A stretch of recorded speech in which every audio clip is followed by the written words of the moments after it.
Bonjour à tous. Chaque fois que je viens ici, j'ai l'impression que je reviens à la maison. Donc c'est vraiment avec grand plaisir que nous sommes ici ce matin avec vous.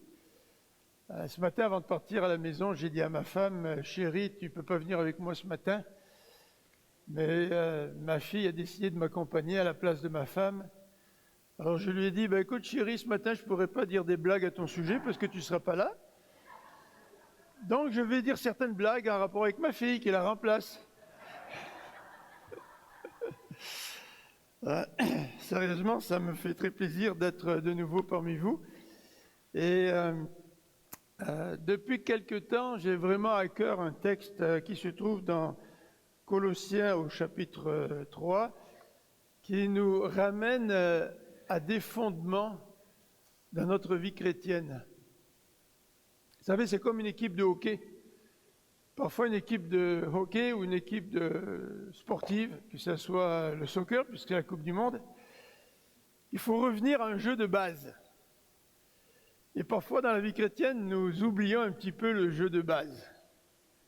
Nous sommes pris par toutes sortes de circonstances, d'événements, nous sommes même peut-être parfois pris par notre service, que nous oublions les fondements de la vie chrétienne.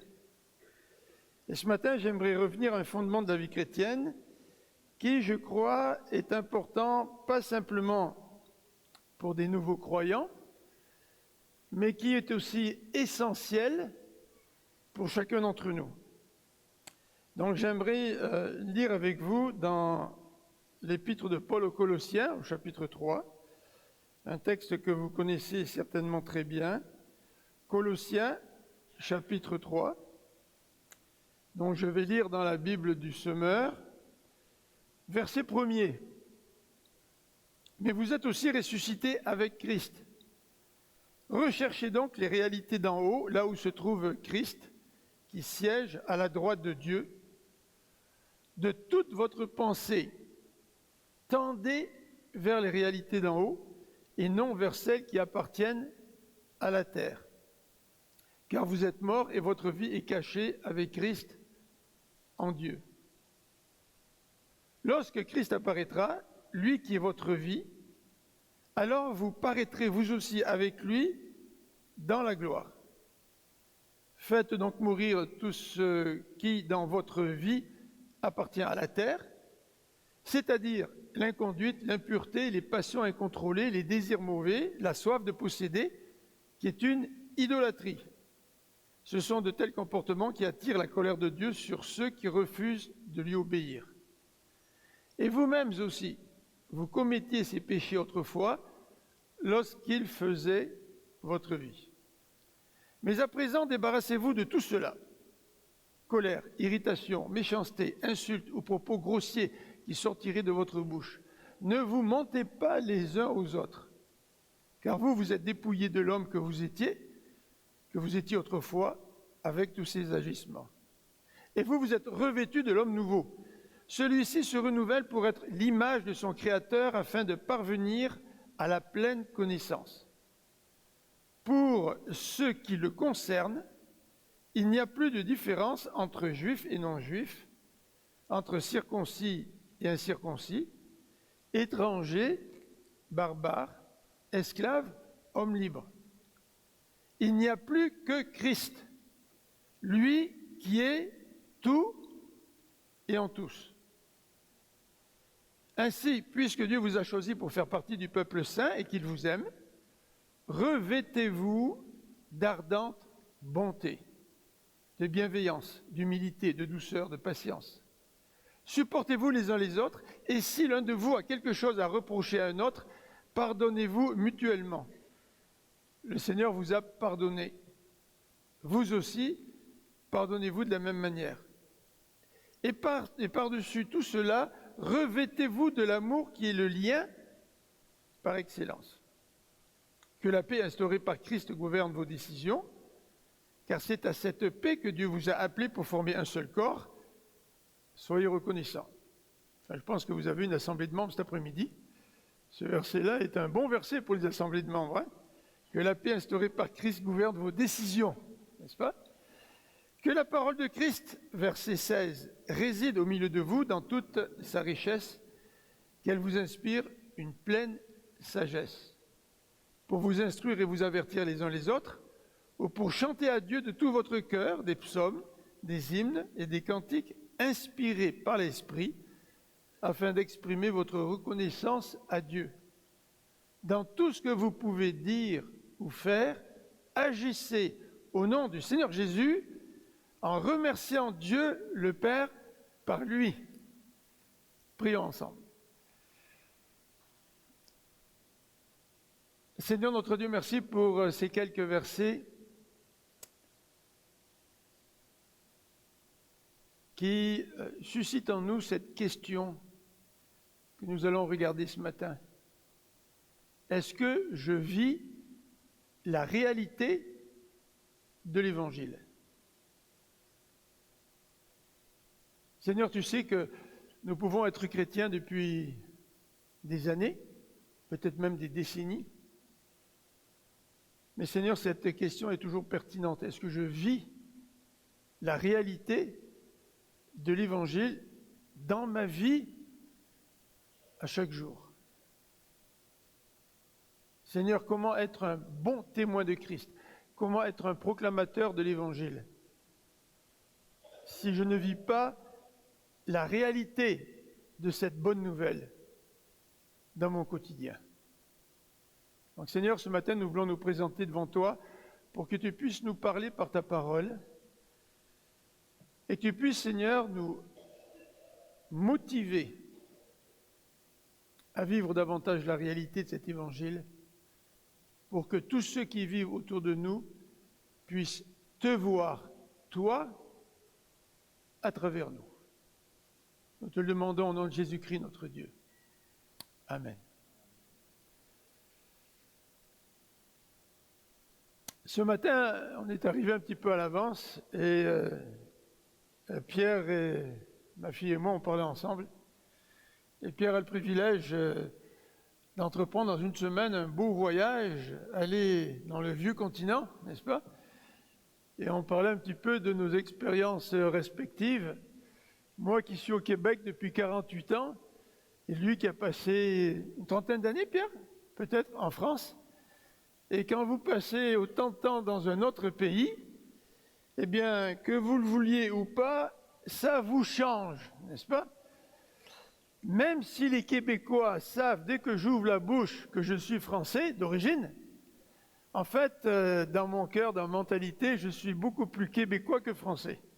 Après 48 ans, si ce n'était pas le cas, vous savez, ce serait un peu grave, là. Et probablement que dans l'esprit de Pierre aussi, il a été aussi beaucoup influencé par l'esprit français. Alors, on ne fera pas une comparaison, Pierre, entre la mentalité française et la mentalité ici au Québec. Mais toujours est-il, lorsque nous arrivons dans un pays étranger, moi je suis arrivé donc au Québec ici en 78, j'ai épousé une Québécoise qui vient de Sherbrooke. Vous voyez, je parle encore de ma femme. Je peux pas m'empêcher. Tu sais. Ben, non seulement le Québec me change, mais ma femme me change aussi. Tu sais. Alors, on prend des habitudes, on prend des expressions. Quand je retourne en France, sans savoir, j'utilise des expressions québécoises. Et quand j'arrive en France, ils se disent « Mais d'où tu viens, toi, tu sais ?» Alors, quand je suis ici, ils savent que je ne suis pas né ici. Quand je retourne en France, ils ne savent pas trop si je suis français, tu sais. Alors, je leur dis, de façon un peu humoristique, que je viens d'une petite île qui se trouve entre l'Europe et puis le Canada, tu sais. Donc, j'ai pris le meilleur des deux, comme on dit. Mais il est vrai que quand on arrive dans un nouveau pays, eh bien, il ne suffit pas de prendre la nationalité de ce nouveau pays, il ne suffit pas de recevoir un nouveau passeport. Mais à un moment donné, tu finis par vivre, tu finis par penser, tu finis par réfléchir, tu finis par te comporter de la même manière que ceux avec qui tu vis. N'est-ce pas? N'est-ce pas la même chose dans la vie chrétienne? Quand on devient chrétien, en quelque sorte, il y a un changement qui s'effectue dans notre vie. Nous acceptons une nouvelle citoyenneté. nous sommes maintenant citoyens du ciel. Et dans ce chapitre 3 de l'Épître aux Colossiens, l'apôtre Paul va nous interpeller pour que nous vivions la réalité de ce que nous sommes devenus en Jésus-Christ. Vous savez qu'on peut être chrétien de nom. On appelle ça des chrétiens nominaux. C'est-à-dire, ils se disent chrétiens, mais en fait, il n'y a rien qui a changé dans leur vie. Ils portent de chrétiens que le nom. Ça ne veut pas dire grand-chose dans leur quotidien. Et c'est souvent pour cela que ceux qui ne sont pas chrétiens critiquent les chrétiens en disant vous prétendez être ce que vous n'êtes pas. Mais en fait, le vrai chrétien ou la vraie chrétienne, c'est une personne dont la nationalité a changé, dont le cœur a changé et qui vit maintenant en fonction d'une nouvelle réalité. Cette personne est devenue citoyenne des cieux. Elle est devenue enfant de Dieu. Elle ne peut pas juste porter le nom de chrétien. Maintenant, elle vit à la ressemblance de l'Évangile. Et c'est la raison pour laquelle ce matin, j'aimerais nous poser la question, vis-tu l'Évangile ou vis-tu la réalité de l'Évangile? Et pour répondre à cette question, je voudrais tout d'abord présenter ces 4 premiers versets qui nous décrivent le statut du chrétien. Si moi j'arrive au Québec ici, puis je reste marqué par la mentalité française, je vais toujours critiquer le Québec en pensant à ce que la France fait de bon, tu sais. Mais je ne m'intégrerai pas. Si tu ne comprends pas quel est ton statut maintenant que tu es devenu chrétien, ce sera difficile pour toi de vivre la réalité de l'Évangile. Comprends-tu vraiment ce que ça veut dire être devenu chrétien? Mais c'est ce que nous allons regarder pour débuter cette prédication. Et l'apôtre Paul, par la suite, va nous dire, si tu es devenu chrétien, si tu as changé, si maintenant tu es citoyen des cieux, si tu es co-héritier avec Christ, maintenant si tu es réellement un enfant de Dieu, eh bien, je t'appelle, dit Paul, à rejeter ton ancienne vie. Alors, quand je suis venu au Québec, je n'ai pas consciemment rejeté mon ancienne vie de Français, même si les Français ont bien des défauts, tu sais. J'ai continué à aimer le bon saucisson, tu sais. Pierre, t'aimais le saucisson? Oh oui, qui dit, quand je suis retourné en France à un moment donné pour voir ma famille, il y avait à Compiègne un genre de marché. Il y avait toutes sortes de producteurs de saucissons. Je n'ai jamais vu autant de saucissons de ma vie. Puis si tu aimes les saucissons, tu rentres à la maison avec une tonne de saucissons différents. Tu sais.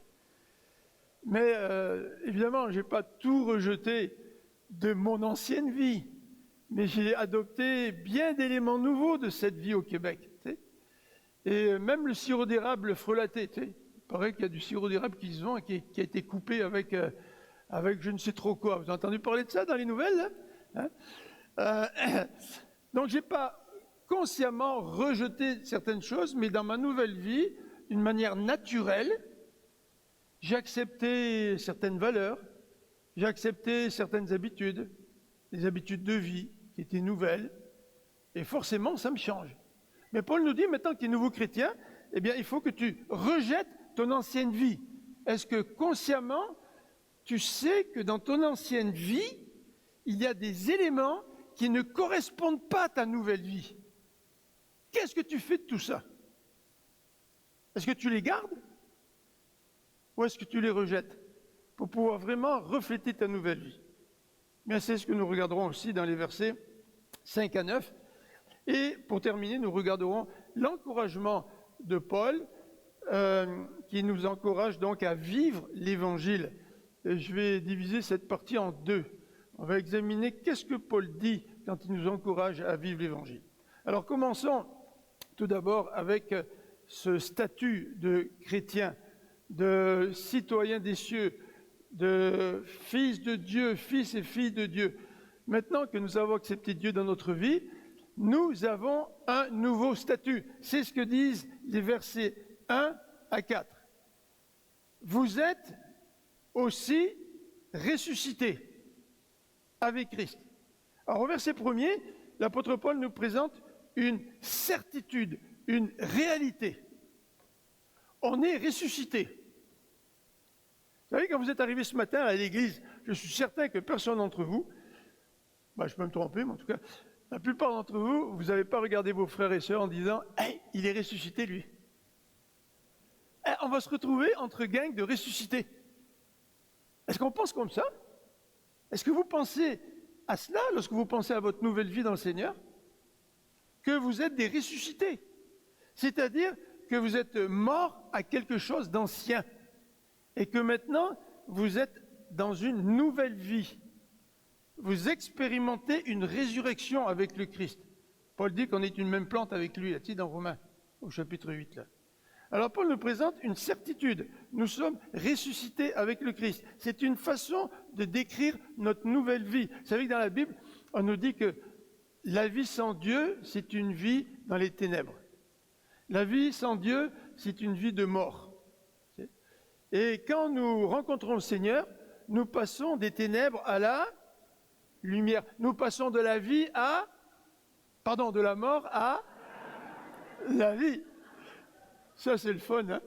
Quand on se trompe, là, au moins, on voit que si les gens écoutent ou pas, là, tu sais, là, ça, c'est fantastique, c'est encourageant. On est passé de la mort à la vie. Donc, nous sommes ressuscités. Est-ce que nous vivons une vie de ressuscité? Donc, dans cette certitude que Paul nous présente, c'est-à-dire d'être ressuscité avec le Christ, il va ajouter deux éléments qui caractérisent ceux qui sont ressuscités avec le Christ. Premier élément, il se trouve donc en verset 1er, « Recherchez donc les réalités d'en haut ». Ce que vous cherchez, ce que nous cherchons, les réalités d'en haut. Oh, c'est une belle expression spirituelle, chercher les réalités d'en haut. Mais qu'est-ce que ça veut dire? Tout d'abord, ça veut dire que les réalités spirituelles, ce qui caractérise notre nouvelle relation avec Dieu, notre nouvelle vie, nous devons le rechercher.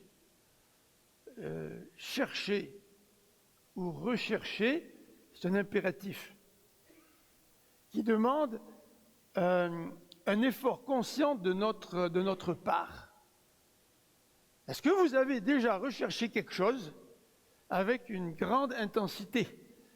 Dans une parabole de Jésus, une dame a perdu une pièce de monnaie, puis elle la recherche. Puis elle met tout en dessus-dessous pour retrouver sa pièce de monnaie. C'est ça ce que ça veut dire chercher. Moi, j'ai un pince-cravate. Vous savez ce que c'est un pince-cravate? C'est pour pincer la cravate. Mais j'ai un pince-cravate qui m'a été donné par une dame alors que j'étais adolescent, puis que je faisais un travail d'été. Et cette dame chrétienne m'avait hébergé chez elle pendant le mois de juillet, pendant ce mois durant lequel j'ai travaillé, pas très loin de chez elle, pour me faciliter les déplacements. Elle m'a dit, tu peux venir dormir chez nous. Donc elle et son mari m'ont accueilli. Et quand son mari est décédé, elle m'a donné une pince-cravate de son mari. Oh, c'est niaiseux peut-être pour vous, une pince-cravate, mais pour moi, la pince-cravate me faisait penser à cette dame qui avait exprimé tellement de bonté à mon égard. Et pour moi, le pince-cravate est important. Pas en soi, ça coûte pas cher, tu sais, parce que ça a un sens pour moi. Et si je perds mon pince-cravate, qu'est-ce que je fais? Je vais essayer de le chercher partout.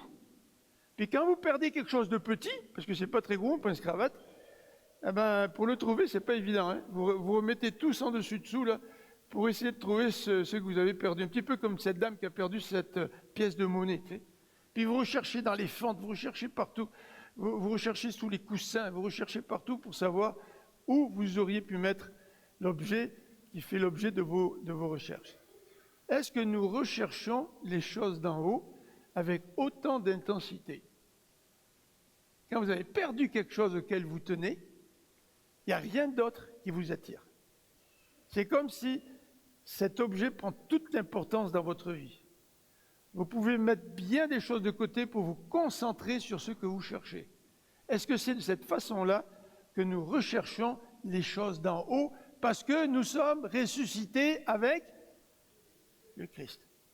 Deuxième conséquence, c'est de tendre, nous dit le verset 2, de toute votre pensée, tendez vers les réalités d'en haut et non vers celles qui appartiennent à la terre.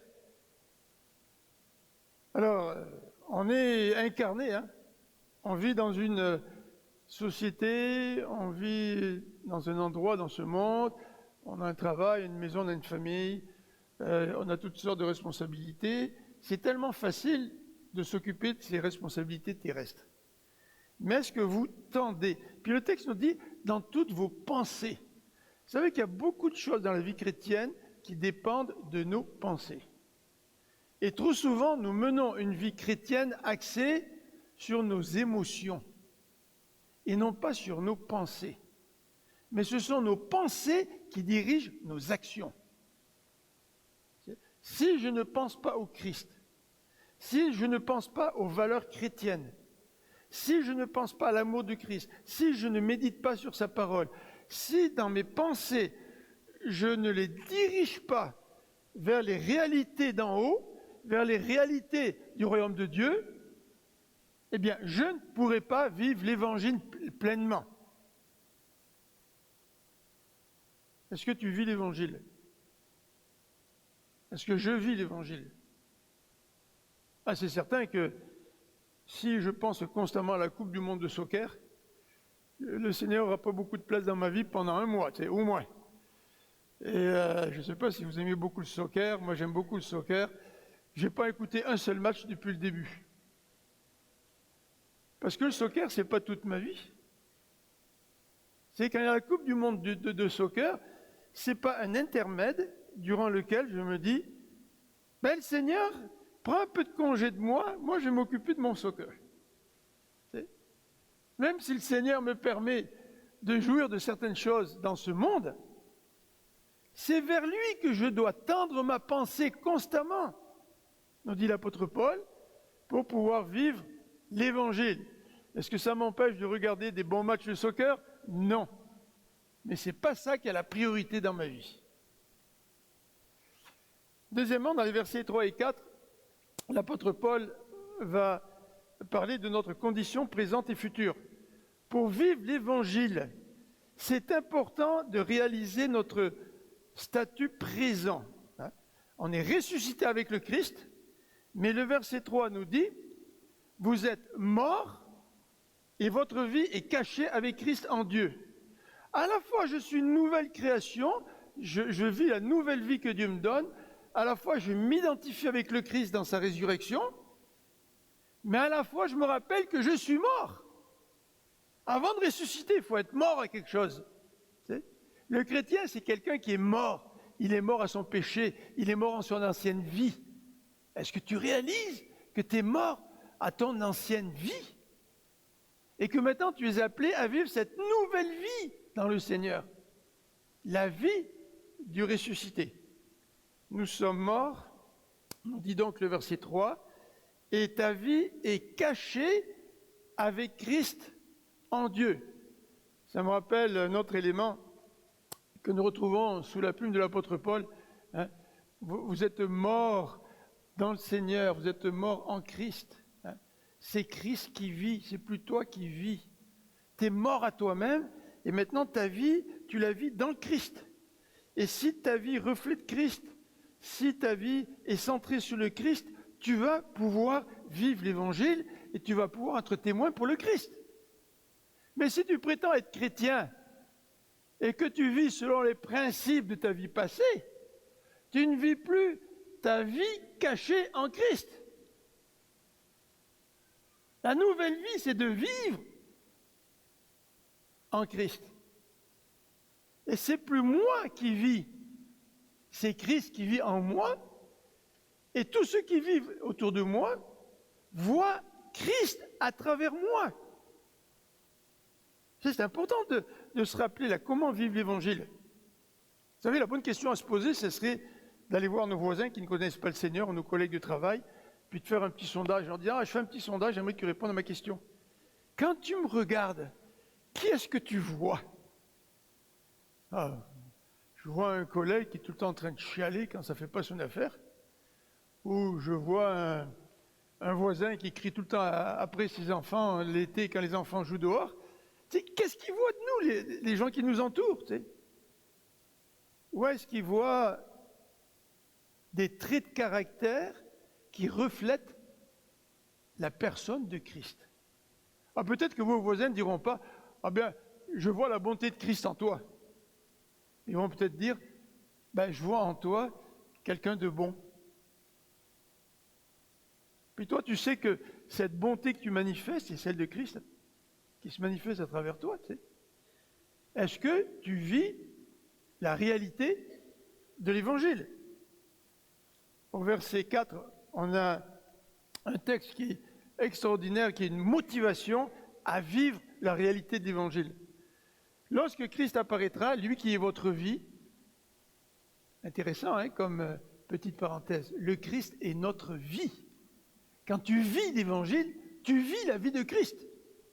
Alors quand le Christ apparaîtra, lui qui est votre vie, alors vous paraîtrez vous aussi avec lui dans la gloire.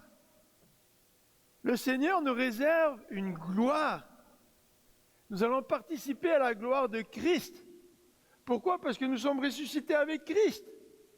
Et nous sommes appelés aujourd'hui à vivre la réalité de l'Évangile, parce que notre vie, c'est Christ. Parce que nous sommes ressuscités avec Christ. Parce que nous sommes morts aussi à notre ancienne vie.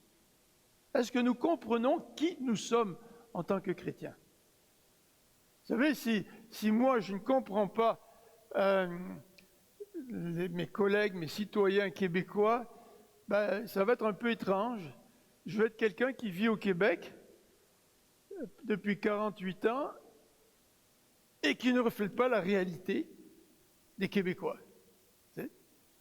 Par contre, si je m'intègre ici, je vais refléter la réalité, hein, la mentalité, la façon de vivre au Québec.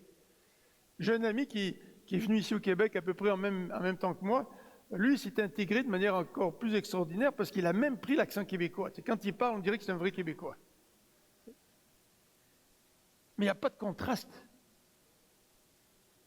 entre la personne que tu prétends être et ce que tu vis réellement. Est-ce que nous vivons un paradoxe dans notre vie? Nous prétendons être chrétiens, mais nous ne vivons pas la réalité d'Évangile. Deuxième élément, l'apôtre Paul, dans ce passage, nous encourage à rejeter notre ancienne vie à partir du verset 5 jusqu'au verset 9. Faites donc mourir. Il faut que je fasse mourir. Ça va être dur pour la Coupe du Monde. Il va falloir que je fasse mourir mon lien avec l'équipe française pour favoriser l'équipe canadienne, tu sais, de soccer. C'est pas évident, ça, hein? Ah, mais c'est sûr que si je regarde un match avec mes fils, on va peut-être prendre plus pour la France. Hein? Mais si je regarde un match avec des Canadiens ou des Québécois, on va peut-être prendre plus pour le Québec. Tu sais? Mais ce serait dramatique si les deux devaient se rencontrer. Tu sais, l'équipe de France puis l'équipe du Québec, là, ce serait une torture insupportable. Tu sais? Mais le texte nous dit, Paul nous dit, faites donc mourir. Qu'est-ce que nous devrions faire mourir? Les péchés qui caractérisaient notre vie passée. Ah ah! Là, il faudrait questionner votre conjoint. Si vous questionnez ma femme et que vous lui demandez, bon ben, dans la vie de Philippe, qu'est-ce qu'il est en train de faire mourir et qui caractérisait sa vie passée? En tous les cas, je pense une chose que ma femme dirait. C'est que quand on s'est marié au tout début, à 48 ans, elle dirait, tu étais beaucoup plus susceptible que maintenant. Alors quand elle dit ça, j'aime pas trop ça, tu sais. Mais en y réfléchissant un peu, certainement, il y a un petit peu de vrai, tu sais, dans ce qu'elle dit là. Mais est-ce que je fais mourir ce qui caractérisait notre vie passée? Et ici, Paul veut être terre à terre. Hein. Il dit, votre vie passée, elle reflète votre appartenance à la terre, c'est-à-dire au monde, à ceux qui ne connaissent pas Dieu. Et il donne une liste. Hein. Il va décrire ses péchés au verset 5. Et je crois que c'est important, cette description. Elle n'est pas exhaustive. Chacun de nous pouvons ajouter des éléments. Ça serait peut-être bien d'y penser. Vous allez revoir ce texte dans vos rencontres de quartier, n'est-ce pas? Et vous allez faire un partage là-dessus. Puis il y a une question qui est posée. Qu'est-ce que vous avez rejeté de votre vie passée? Qu'est-ce que vous avez rejeté de votre vie passée? Est-ce que c'est l'inconduite, l'impureté, les passions incontrôlées, les désirs mauvais, la soif de posséder, qui est une idolâtrie? Qu'est-ce que nous avons rejeté? N'oublions pas, nous dit l'apôtre Paul, que tous ces éléments qui caractérisent notre ancienne vie, elle attire la colère de Dieu sur ceux qui refusent de lui obéir. Ah oui, mais ce verset-là, c'est bon pour les non-chrétiens, ça t'est. C'est seulement bon pour eux, parce que moi maintenant je suis sauvé. Oui, mais le Seigneur s'adresse ici à des gens qui sont des enfants de Dieu, qui prétendent être chrétiens. Ça veut dire que la colère de Dieu peut se manifester même sur ces enfants qui ne font pas mourir les éléments de leur vie passée qui les caractérisaient avant qu'ils viennent au Seigneur. C'est sérieux, là. Ne nous trompons pas. En pensant, parce que nous sommes chrétiens, nous sommes au-dessus de tout ce que Dieu pourrait expérimenter envers nous. Voyons donc, Dieu nous a sauvés de la colère à venir. Donc, même si je ne fais pas mourir ce qui caractérisait ma vie passée, Dieu est rempli d'amour envers moi. Oui, mais attention, la parole de Dieu nous parle de l'amour de Dieu. Mais la parole de Dieu nous parle aussi de la justice de Dieu. Et le jugement de Dieu commence par la maison de l'Éternel. Est-ce que nous faisons mourir ce qui caractérisait notre vie passée et ce qui provoque la colère de Dieu? Bien sûr, une fois que j'appartiens à Dieu, je suis sauvé, je lui appartiens pour toujours. Mais ça ne veut pas dire que Dieu ne peut pas manifester sa colère envers nous à cause de notre péché. Dans les versets 8 et 9, l'apôtre Paul va dire à présent que vous êtes sauvés, à présent que vous êtes enfants de Dieu, à présent que vous appartenez à Dieu, débarrassez-vous de tout cela. Nous, on a plusieurs de nos amis qui ont vendu leur maison pour aller en condo. Il faut décider de vendre sa maison pour se débarrasser de tout ce qui est encombrant. N'est-ce pas, Sylvain Eliette, là? C'est ce que vous avez fait quand vous avez déménagé? Ah, tu connais ça. On accumule tellement, tu sais. Mais se débarrasser, c'est encore un verbe actif. Faire mourir, c'est un verbe actif. C'est-à-dire que je pose une action. Se débarrasser, c'est aussi poser une action. Je fais le vide, je nettoie, je jette, je fais une vente de garage, je me débarrasse.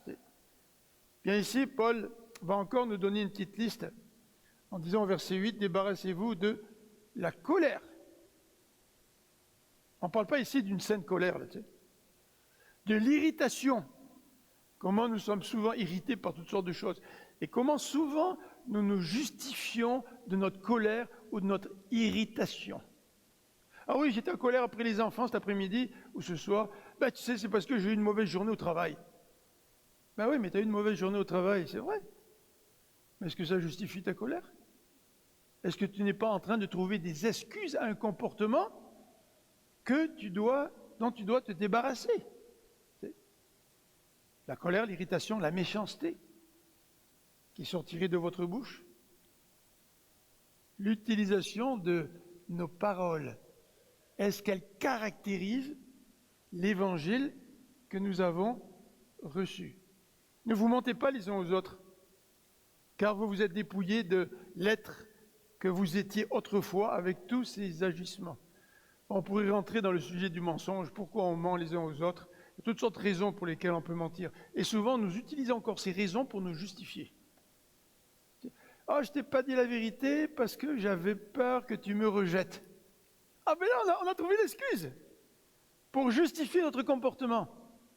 Mais tu dois régler la peur du rejet et non pas utiliser la peur du rejet comme une excuse pour justifier ton mensonge. Au verset 9, la deuxième partie du verset 9, l'apôtre Paul va généraliser. Il dit, car vous vous êtes dépouillés de l'être que vous étiez autrefois avec tous ces agissements.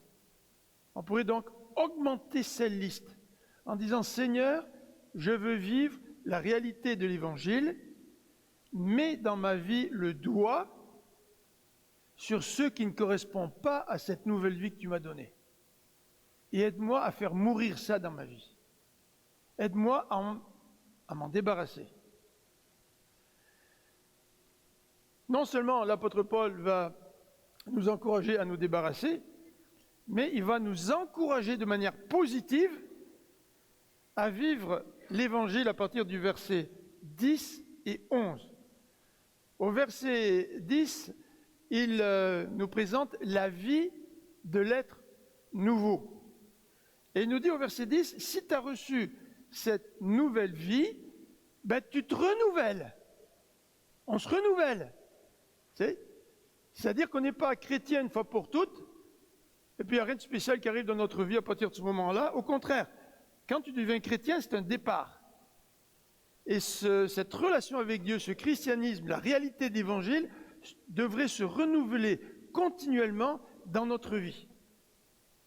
Et l'apôtre Paul nous dit bien dans Romains au chapitre 12, que c'est par le renouvellement de l'intelligence que nous pouvons grandir dans la vie chrétienne. C'est-à-dire que jour après jour, nous comprenons davantage la personne de Dieu, nous apprenons à mieux le connaître, nous apprenons à mieux vivre la vie chrétienne, et tout ça, ça se passe dans notre intelligence. Bien sûr, ça se passe par le Saint-Esprit qui agit en nous, mais ça se passe aussi quand nous lisons la parole, la comprenons, l'intégrons. Ça se passe au travers de nos expériences aussi, mais c'est vrai que cet être nouveau est appelé à se renouveler. Est-ce que votre vie chrétienne se caractérise par un renouveau constant? Si nous ne nous renouvelons pas constamment, vous savez dans quoi nous tombons? Nous tombons dans une routine. Puis nous nous convainquons dans notre esprit que on a un bon équilibre dans notre vie chrétienne. Mais ne nous y trompons pas. Lorsque nous tombons dans une routine, nous régressons.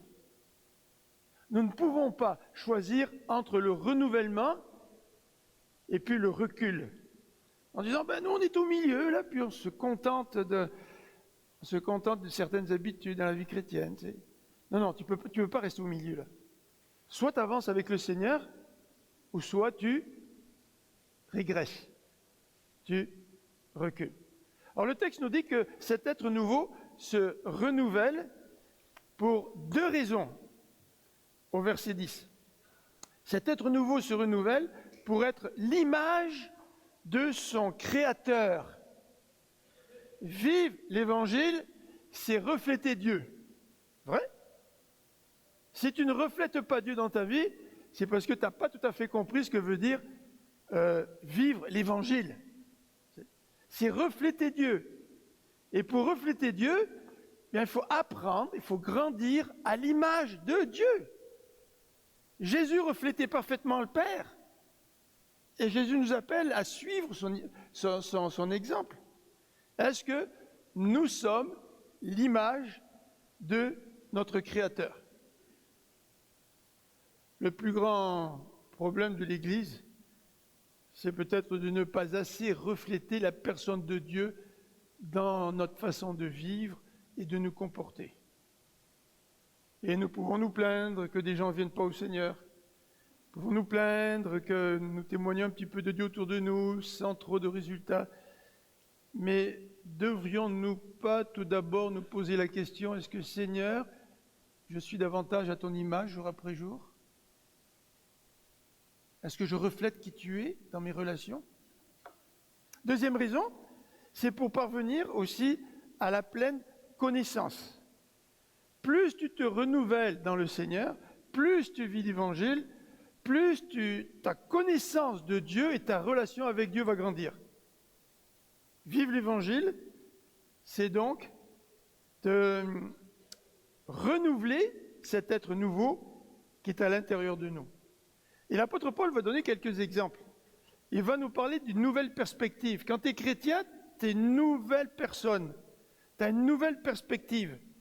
Et ce que Paul nous dit, quand tu es une nouvelle création, une nouvelle créature, bien tu comprends qu'il n'y a plus aucune différence au niveau de la race, au niveau des rituels, au niveau du statut social, verset 11. Il n'y a plus de différence entre juifs et non-juifs, entre Québécois et Français, tu vois. On n'a plus besoin de se poser la question, de savoir où est notre identité. Notre première identité, elle est dans le Seigneur. Il n'y a donc plus de différence entre juifs et non-juifs, entre circoncis et incirconcis, c'est-à-dire au niveau des rites religieux, c'est pas ça qui fait la différence. Il n'y a plus de différence entre les juifs et les étrangers, entre les barbares, les esclaves, les hommes libres. Il n'y a plus de différence dans le statut social. C'est dommage dans les églises quand il y a des clans, des clans autour du statut social, des clans autour de la race. Au contraire, c'est extraordinaire ici au Québec. On a une chance énorme d'intégrer des nouveaux arrivants qui sont différents de nous, qui viennent de différents pays et qui veulent montrer la diversité qui existe au sein du peuple de Dieu. Ça, c'est une richesse extraordinaire. Est-ce que nous en profitons? Vous savez, accepter cette richesse-là, la vivre l'unité malgré toutes les différences qui peuvent exister entre nous, c'est aussi vivre l'Évangile. Si tu n'acceptes pas de vivre l'unité dans la différence, tu ne vis pas l'Évangile. Puisqu'en Christ, il n'y a aucune différence au niveau de la race, des rituels et du statut social. Et Paul va préciser, il va dire ceci: celui qui unit le peuple de Dieu, c'est Christ. Il n'y a plus que Christ. Tu ne vois plus des Français, tu ne vois plus des Québécois, tu ne vois plus des Haïtiens, tu ne vois plus des gens d'Amérique du Sud. Et je pourrais continuer la description. Quand tu vas dans une église qui vit l'Évangile, qui vois-tu? Christ. Oh, j'ai mis là dans toutes mes diapos là, l'image de l'église ici de Drummondville que j'ai prise sur Internet. Quand les gens regardent l'église, là, j'espère qu'ils voient plus qu'un bâtiment, mais quand ils voient l'église, est-ce qu'ils voient la personne de Christ? C'est seulement lui, il n'y a plus que Christ. Et Paul continue, lui qui est tout en tous. Christ, c'est lui qui nous unit. Christ, il est en moi. Malgré tout ce que je suis, il est en moi. Christ est dans chacun d'entre vous. Et c'est lui qui est le premier, qui est l'alpha, qui est l'oméga. C'est lui qui est tout en tous. Vivre l'Évangile, c'est donner à Christ la prééminence dans nos rapports interpersonnels, dans la vie d'Église. Dernier élément, comment vivre l'Évangile. Versets 12 à 17, c'est de vivre l'Évangile par le lien de l'amour, le lien par excellence. Et dans le verset 12, il nous est dit, puisque Dieu vous a choisi pour faire partie du peuple saint et qu'il vous aime, parce que Dieu nous aime. L'amour, c'est la source du comportement que nous aurons. Revêtez-vous d'ardente bonté, pas juste de bonté, d'ardente bonté. Vous savez qu'est-ce que c'est qu'une ardente bonté? C'est une bonté qui va plus loin que la bonté régulière. Tu es ardent dans ta manifestation de ton amour, de ta bonté. La bienveillance, l'humilité, la douceur, la patience, toutes ces vertus prennent racine dans l'amour de Dieu. Vivre l'Évangile, c'est comprendre tellement l'amour de Dieu que ça se manifeste au travers de ses vertus. Et ces vertus ne sont pas abstraites, mais ces vertus se manifestent dans nos rapports interpersonnels. Verset 13, supportez-vous les uns les autres. Paul va dire, si vous êtes convaincus d'amour de Dieu, si vous vivez la réalité de l'Évangile, bien, ces vertus, vous allez les manifester les uns avec les autres. Vous n'allez pas les manifester juste avec quelqu'un avec qui vous avez des atomes crochus, là, tu sais. Alors moi, je l'aime bien, lui, tu sais, donc je m'approche de lui, là, tu sais. Mais vous les manifestez envers tous les membres du corps de Christ. C'est pour ça que Paul dit, pardonnez-vous réciproquement. Bon, le pardon, c'est un grand sujet, hein. Mais là, de manière générale, Paul nous dit de nous pardonner réciproquement. Parce que il y a des gens dans l'église là avec qui vous avez des difficultés, puis si vous les voyez s'asseoir ici à l'église, vous allez vous asseoir là-bas, ou vice-versa. Est-ce que vraiment vous exercez le pardon pour démontrer que vous vivez l'évangile? Et en particulier dans les relations conflictuelles. Ce n'est pas quand tout va bien que l'on vit mieux l'évangile. C'est quand on a des problèmes relationnels avec quelqu'un qu'on a l'occasion de mieux vivre la réalité de l'évangile. Au lieu de vous plaindre les uns des autres, saisissez les différences, saisissez les difficultés relationnelles comme étant une occasion, un défi de vivre la réalité de l'évangile. C'est pas évident ça, hein? Pourtant, c'est à cela que nous sommes appelés. Et dans les versets 15 à 17, les versets 15 à 17 vont nous amener un fruit de l'amour, un fruit qui est essentiel dans la manière dont nous vivons l'Évangile. 3 fois dans les versets 15 à 17, nous voyons une expression reliée à la reconnaissance. Regardez au verset 15. Que la paix instaurée par Christ gouverne vos décisions, car c'est à cette paix que Dieu vous a appelé pour former un seul corps. Soyez reconnaissants. Lorsque je suis devenu pasteur de ma 2e église, la première réunion de membres à laquelle nous avons assisté, c'était la guerre de tranchées. Alors là, on ne vivait pas l'évangile, je vous le dis.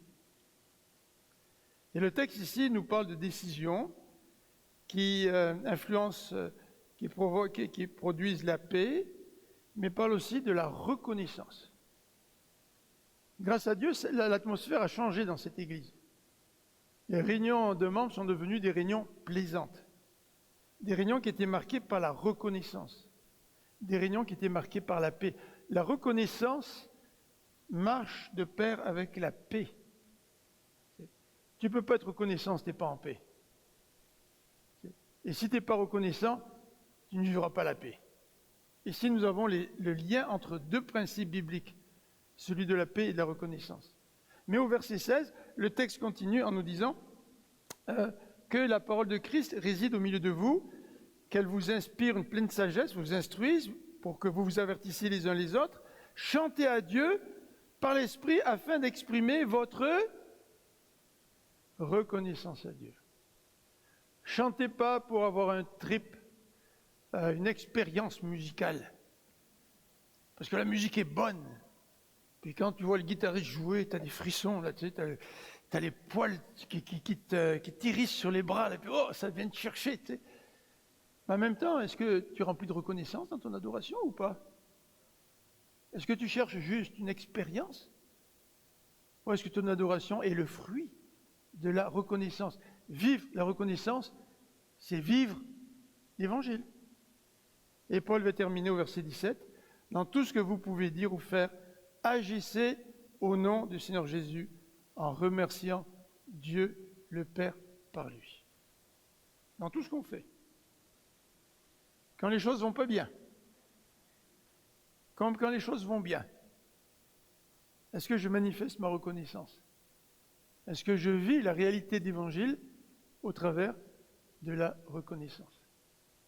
N'est-ce pas, c'est un défi, le texte aujourd'hui, là? Un défi pour chacun d'entre nous. Est-ce que tu vis l'Évangile? Si ce n'est pas tout à fait le cas, demande au Seigneur qui t'aide à vivre davantage l'Évangile, à grandir davantage dans tes relations avec tous ceux qui t'entourent, avec tes frères, tes sœurs.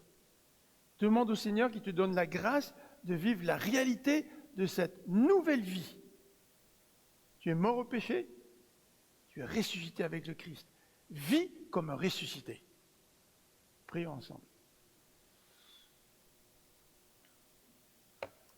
Seigneur notre Dieu, merci pour ta parole. Merci pour l'encouragement que tu nous laisses par ta parole. Et Seigneur, peut-être ce matin, nous voulons aussi te demander pardon pour certains éléments précis dans notre vie. Et tu nous as montré ce matin que dans ces domaines-là, nous ne vivons pas l'Évangile. Seigneur, pardon pour cela. Donne-nous la force, Seigneur, de changer. Par ton esprit, transforme-nous. Par ta grâce, que nous puissions te refléter davantage. Nous voulons tendre vers les choses d'en haut. Nous voulons chercher le Christ qui est assis à la droite de Dieu. Seigneur, aide-nous à vivre une vie toujours plus conforme à la réalité de l'Évangile. Amen.